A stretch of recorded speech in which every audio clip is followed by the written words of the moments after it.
Welcome to Seek Reality with Roberta Grimes.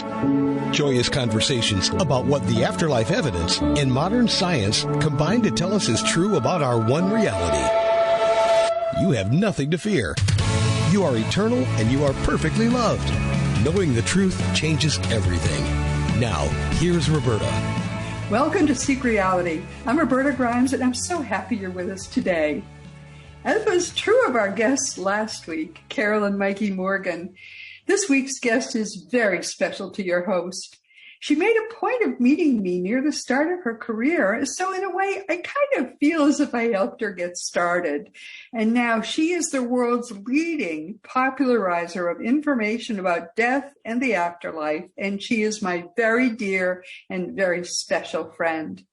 Sandra Champlain and I both hail from eastern New England, Massachusetts, and Rhode Island, and I'm here 4 times a year. So whenever I'm here or there, I just got back, Sandra and I shared lunch, and we did share lunch again just a couple of weeks ago. I come up from Austin, so because I'm kind of a Southerner now, we meet in the Longhorn restaurant that is about halfway between her home and my sister's home where I stay when I'm up in the north, which is a nice compromise. And it's wonderful to see how Sandra's career in teaching the afterlife has blossomed since I met her just a dozen years ago. That level of success that she has now cannot have happened to a nicer person.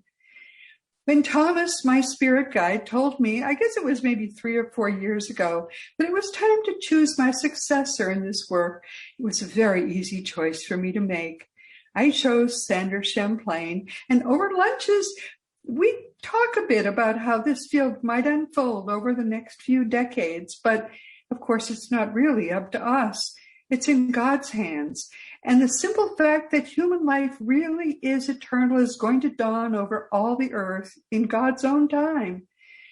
Craig Hogan and I are assisting in that process now by putting all that we've learned, over 50 years in my case, into Seek Reality Online. And he's furthering afterlife research, as we know, with the Afterlife Research and Education Institute, AREI. I'm going to be doing these Seek Reality broadcasts for as long as I have any kind of a voice to use. And Sandra's doing her Sunday gatherings and helping Sonia Rinaldi's work in interdimensional communication. That's hard to say. Immeasurably. She's immeasurably helping with that very successful movie, which is entitled Rinaldi. And this is Sandra Champlain's 13th Seek Reality appearance. I feel as if I ought to be saying, okay, everybody, let's give her a rousing round of applause. Welcome to Seek Reality, Sandra. It's lovely to have you back with us. Oh, it is so good to be back. I can't believe it's lucky number 13. 13's a lucky number for me. It's a very lucky number. No, and it should be more because I want to do everything I possibly can. Although, frankly, I don't think you need any help now. You seem to have taken off like a rocket ship at this point. And as I say, I can't imagine a better person for it all to be happening to, because there are so many people who would do these things for themselves, and you're really doing it for the world at this point. I'm so Absolutely. That's a little trick for anyone who wants to be successful. Make it about other people without ego and a really willing and loving attitude and just wanting to serve and share what you know, and your life will work out. Wow. I wish I could put that on a plaque. It's a little long for a plaque, but that's really true. I've never seen you think about doing it for anybody but other people. You've never thought about yourself at all in this.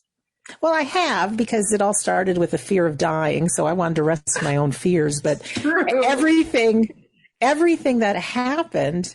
And when my dad passed away, I mean, heavy duty grief. So to heal my own grief, I wanted to find out about that. But there got to be a point, Roberta, and I know you know the story and many of your listeners are, where there was a tipping point when I knew so much that I thought, who am I not to share this? And of course, as synchronicities happen, I'd always meet someone just coming from a funeral or had a loved one die. And I was so afraid to open my mouth because I thought people would think I was weird. And then once I did start sharing, people wanted to know more. And, there's a bunch of people that are looking for the information that we have, and we have to share. We have to share. But I think I was afraid too. I think I was so afraid in the very beginning of death that I was afraid to say that I was afraid. You're almost if you're really afraid to die, you're afraid to admit that to yourself, because it's like a yawning void. If you admit that Yes. you see the void, you're afraid it will swallow you up. Don't you think that's true? Mm-hmm. Oh, absolutely. And I have not always been this outspoken. I mean, it took a long time. I really thought I was going to lose friends and family members when I came out in public about the book I was writing and what I was investigating. And I tell you, it took every bit of courage I had. But yeah, I agree with you completely.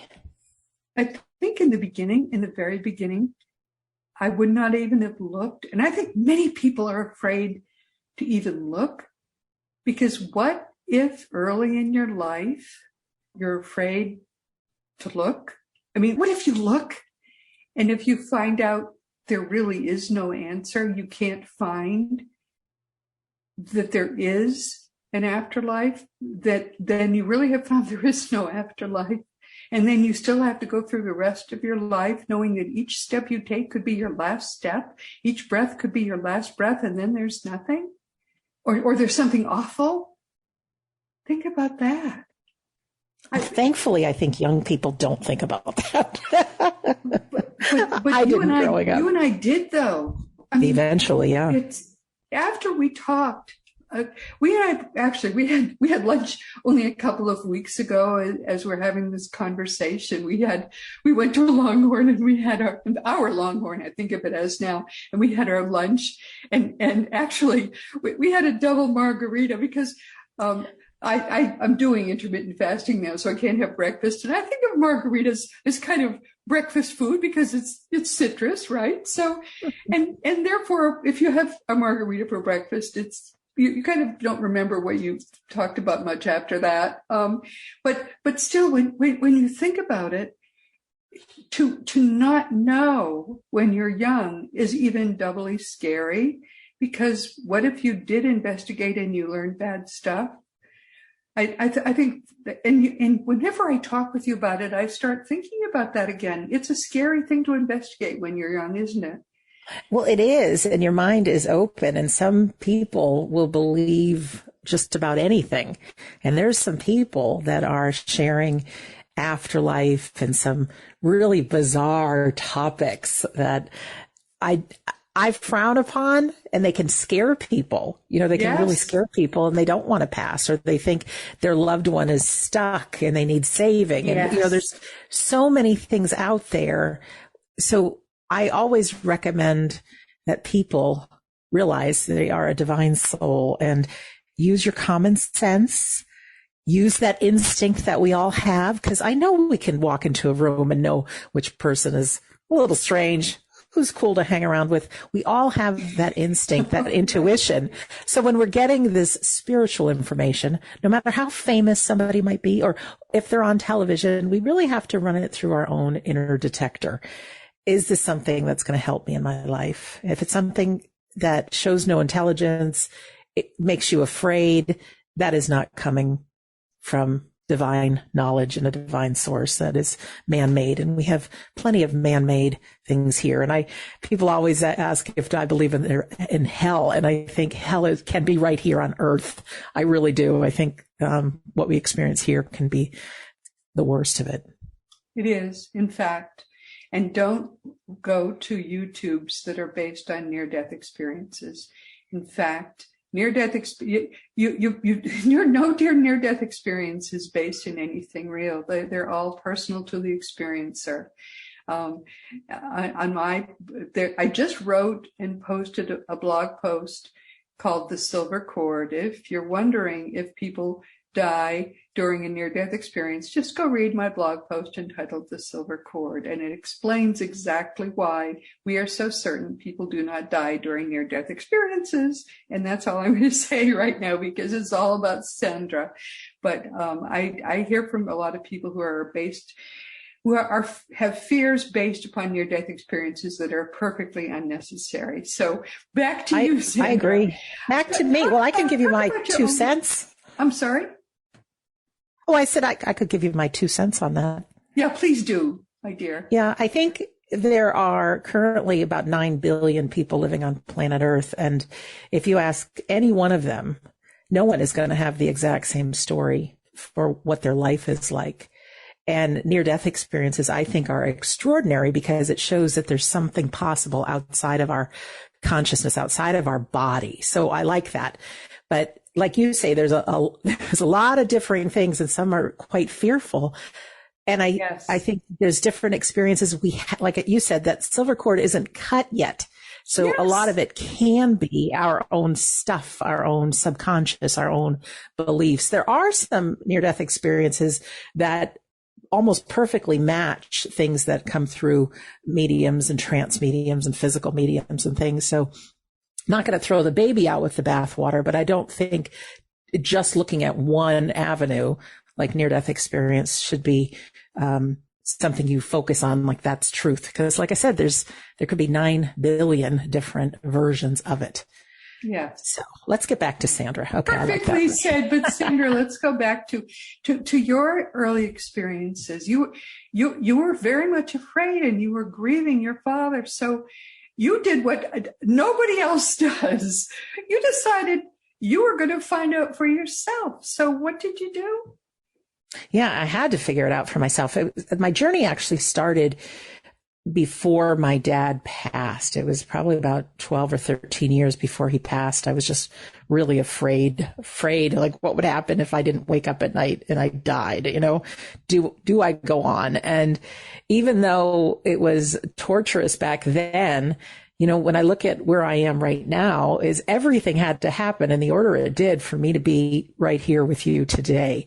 It really did. So because of that fear, I just started researching first through religion. I grew up Roman Catholic. Every year of my schooling, I went to Catholic school, Roberta. And wow. Yeah, I did. And so even though there were great messages of faith, just religion did not cure that fear. No, and so I studied everything from major world religions to mediumship to electronic voice phenomena, remote viewing, hypnosis, the whole world of mediumship, the different kinds, and just everything you could imagine. If it had something to do with afterlife, reincarnation, all those things, I studied it. And through some major aha moments that I've talked about on your show before, I was able to give people medium readings that my soul, my mind knew exactly the names of people and descriptions of people who were deceased. And that was mind blowing. My own tape recorder recorded voices from people in the afterlife that were loud and clear. So these things really helped me to believe that it was all real.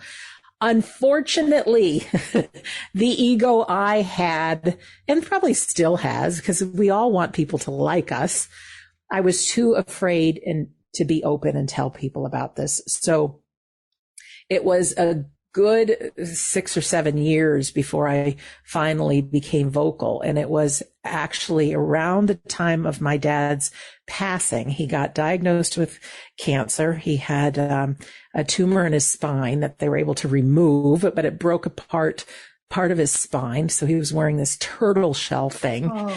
And he was in just bad shape for about 5 months. He always had this will to live. But unfortunately, the cancer still grew in his body and it took him out of life in May of 2010. Oh, awful. It was awful. I never knew. So sorry. Thanks. I know my dad's still alive, perfectly well, healthy, whole. But back then was awful.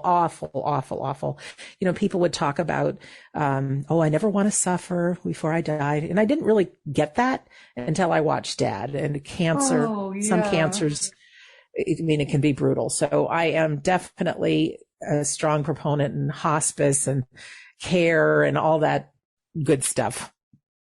Drugs till the end, I say yes, because I would never want anyone to suffer like how my poor dad did. And it wasn't until I started investigating grief